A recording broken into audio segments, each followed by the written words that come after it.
अक्सर मेरे पास ऐसे पेशेंट्स आते हैं जो अपनी अल्ट्रासाउंड रिपोर्ट लेकर आते हैं जिसमें सिंपल लिवर सिस्ट की रिपोर्टिंग की हुई होती है। पेशेंट्स काफ़ी चिंतित होते हैं, इसलिए आज इन्हीं सिस्ट के बारे में हम बात करते हैं।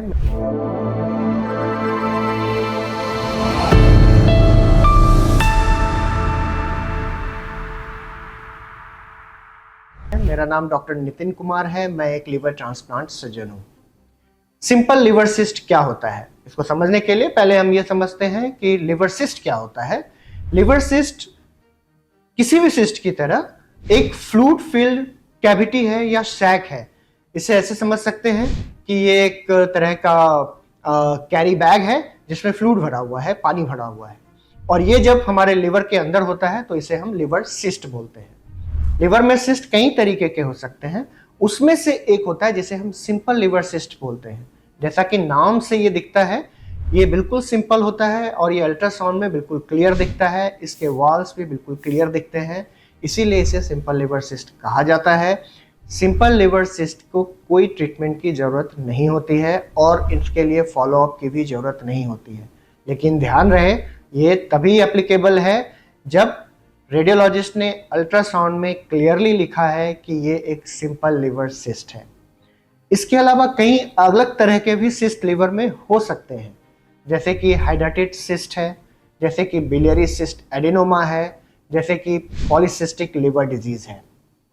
हाइड्रेटेड सिस्ट एक तरह का पैरासिटिक डिजीज है जो डॉग या शिप जो डोमेस्टिकेट करते हैं उनके थ्रू पेशेंट्स में आता है और वो लिवर में जाकर एक फ्लूइड फिल्ड कैविटी की तरह बन जाता है।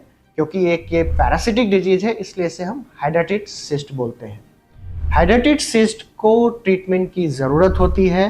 ट्रीटमेंट स्टेज ऑफ डिजीज पे डिपेंड करता है, जिसमें सिर्फ दवाइयों से लेके सर्जिकल ट्रीटमेंट की भी ज़रूरत पड़ सकती है।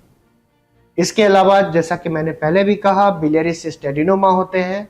जनरली ये भी बेनाइन होते हैं। बेनाइन कहने का मतलब है कि ये जनरली कोई प्रॉब्लम नहीं देते हैं। इनको भी इनिशियली किसी ट्रीटमेंट की ज़रूरत नहीं होती है, लेकिन अगर इनका साइज बढ़ रहा है या इनमें कोई ऐसे चेंजेस आ रहे हैं जो इंडिकेट करते हैं कि ये बेनाइन से कैंसरस रूप ले रहे हैं, तब इनको ट्रीटमेंट की ज़रूरत पड़ सकती है। हालांकि ऐसा 10% लोगों में ही देखा जाता है। इसके अलावा जेनेटिक लेवल पे भी सिस्ट होते हैं, जिसे हम पॉलीसिस्टिक लिवर डिजीज बोलते हैं, जो किडनी के साथ लिवर में भी बहुत सारे सिस्ट बनते हैं। जनरली इसकी भी ट्रीटमेंट की ज़रूरत नहीं होती है, पर जब ये बहुत बड़े साइज के हो जाते हैं और पेशेंट को सिम्टम देने लगते हैं तो इनका ट्रीटमेंट करना पड़ सकता है। इस तरह से हमने जाना आज कि सिस्ट क्या होते हैं, कितने तरह के होते हैं, इन्हें कब ट्रीटमेंट की ज़रूरत होती है और कब ट्रीटमेंट की ज़रूरत नहीं होती है।